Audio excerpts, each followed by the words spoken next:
এপ্রিলের 1 তারিখে আমি বাড়ি যাওয়ার কথা ছিল, টিকিটও কাটছি। তো 2019 সালে আমি আসছিলাম দুবাইতে। ওই টাইম বয়স খুব কমই ছিল। তো এর মধ্যে অনেকবার দেশে যাইতাম চাইছি, কিন্তু পারি নাই বিভিন্ন রকম সমস্যার কারণে। তো এখন যখন টিকিট কাটি ফেলাইছি, এখন তো যাওয়াই লাগবো। তো বাড়িতেও বলছি, তো কিছু কথা অনেক খারাপ লাগছে। আজকে 5 বছর 5.5 বছর প্রবাসে। হঠাৎ আব্বার সাথে কথা হয়েছিল। তো আব্বা বলছে যে আমি কিছুই করি নাই ফ্যামিলির জন্য। আমি যে টাকা দিছি এই টাকা দিয়ে চলে না। এর মধ্যে বোনরে বিয়ে দিছে, আমি বাইরে আনছি। তো এরপর আমি কিছু করি নাই।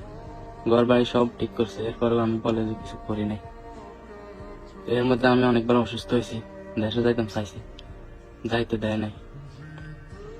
যাক, এটা আমার কপাল। এই টিকিট আমি যাবো না দেশ।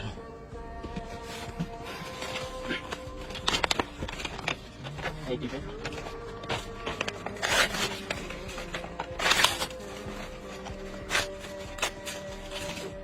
এই পাসপোর্ট।